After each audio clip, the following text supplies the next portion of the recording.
Hello, everyone. This is Kristen Collins. Welcome to my final for 615.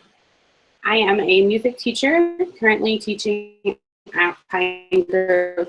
I teach 6th, 7th, and 8th grade orchestra music. So I had an interesting time working with teachers with other contents this semester. And here we go. A general overview of the data action plan and what happens a little bit at each data meeting.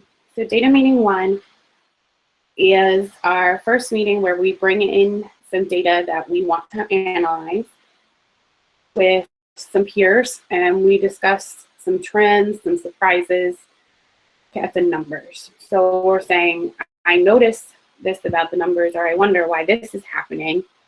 And then we go a little bit deeper and we talk about some exploratory questions where we're asking a question where we really need some more information before we can answer those. Data meeting 2, we have these exploratory questions where we leave the meeting saying, okay, let's collect more data on this. So we bring more data to our meeting to verify trends and to observe any learning gaps and say, okay, this is really a problem. So a pattern, and where are we seeing a gap in student learning? Data meeting 3, after we've brought in that extra data, we're really starting to say, okay, where are the learning gaps? Where are we seeing students succeed? Where are we seeing them not be as successful? And what are the instructional gaps that could be associated with that? If students aren't learning this, what are we not doing as instructors for the students to be able to get that learning to occur? And how important are each of these gaps to the students' success? So are they this on their own later, or is it something that, really stops the learning in its tracks? And then after we've noticed those gaps, decided, okay, these are the problems we're going to tackle for ourselves. So how are we going to improve? How much do we expect to improve over the course of our next instruction? Or once we have these SMART goals that we've set for ourselves, how are we going to meet them? What are we going to change in our instruction? What interventions are going to occur? We can increase that student learning. And after we've got these instructional changes, what are we going to measure that with? So what kind of assessment do we have? What kind of data can we collect that allows us to say yes or no, they've met those goals? Data meeting 5, you're going to go back after you've done your instruction, after you've completed that action plan, and say, okay, let's look at the new data.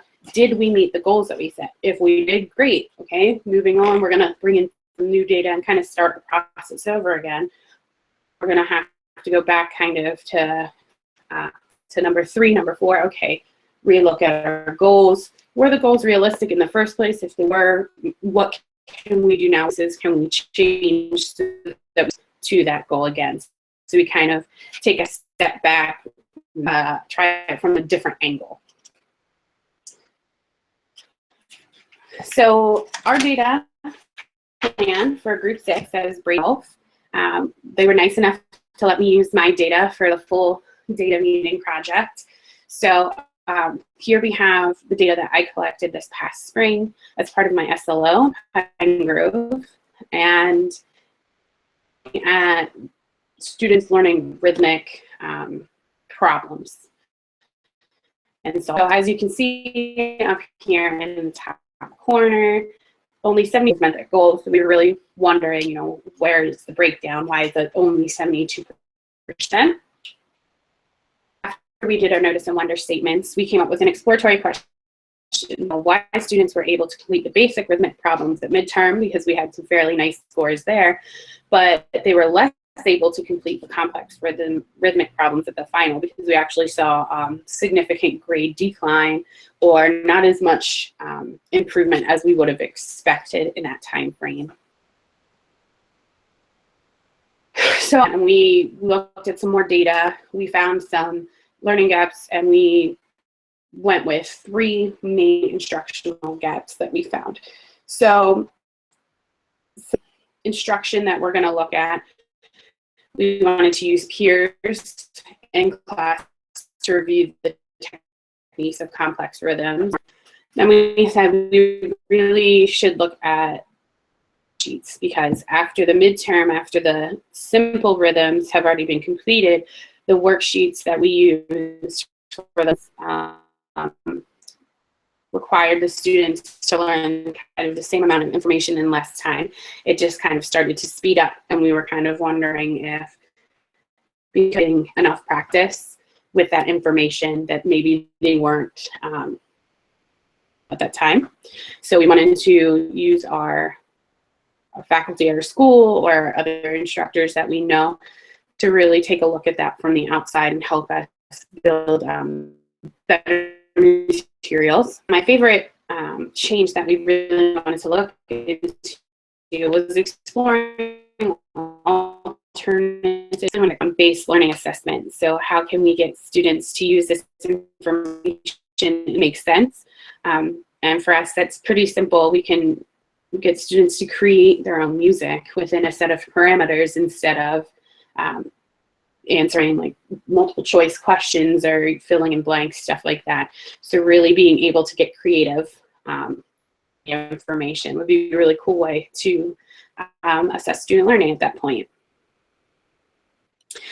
So once we set those 3 goals, we went back and we were like, okay, what's the instructional practice that's going to change in order to see?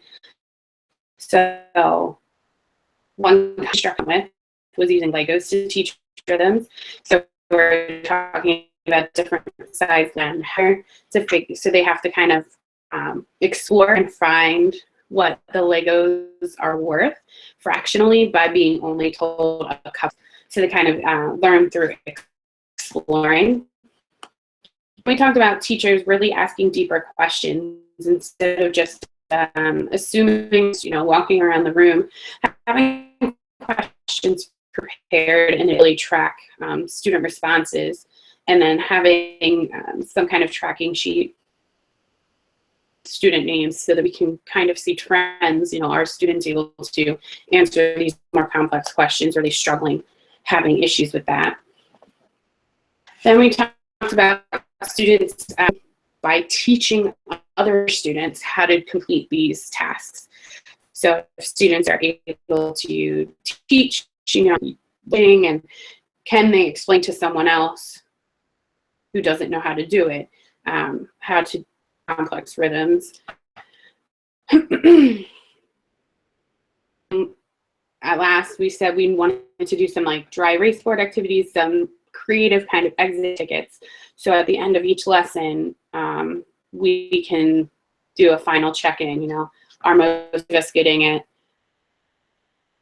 Easy for the teacher to see and assess quickly at the end of the lesson, so that they know whether or not to move on in the next lesson. People behind. So I was really using all of those things, and I will continue to use those next year to see how well they work. And in data meeting 5, I met with Brittany. So we reviewed plans and we looked at the original, and 2 improvements that Brittany had for me, which I think are really important, are that we talked about how my SMART goals, or SMART goals from group 6, could be a little bit more specific. So we wanted to use partners in small groups to have students reteach and apply complex rhythm techniques after homework is assigned. So that's a great goal, but it's not necessarily measurable. We know how successful we want them to be. So Brittany's great suggestion was to say that we have a goal of at least 75% of students. So we can really go back and say, yes, the students are, or no. It just gives us a little self-check. So I think that's really important. Each stage of the instruction to be like, yes, we're going the right direction, no, we're not, instead of just kind of hoping and at the end evaluating ourselves. And some insights for the future. This data action plan, pretty much the exact way that we came up with it, because I really want to see how well it works. Practices that are a little out of my comfort zone may help my students. Like I was good at analyzing the data and using graphs and numbers to find the learning gaps. I think, you know, the original data that I presented had like color coding and it's easy to read. It's very easy to already see the gaps without even looking at the numbers to a graph, and it got even more obvious. So using those tech tools and just using the numbers, I felt like was a large strength of mine. And one thing that I think I can grow on is going outside my comfort zone to research and find to teach in my room that could benefit my students.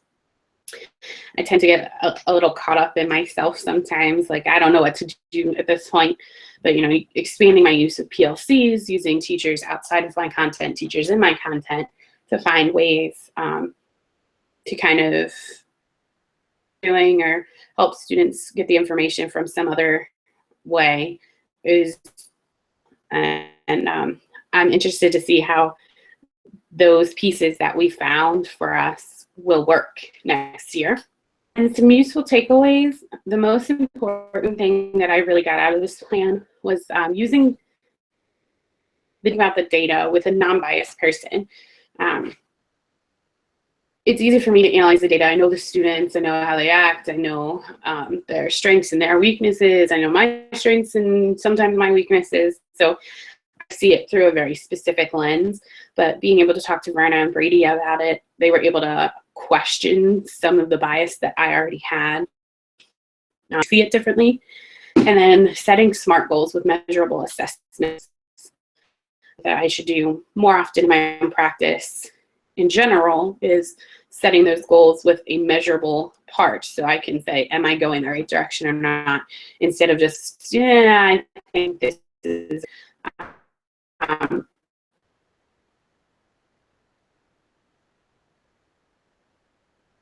that I think are overall useful, and I'm excited. Thank you very much, project.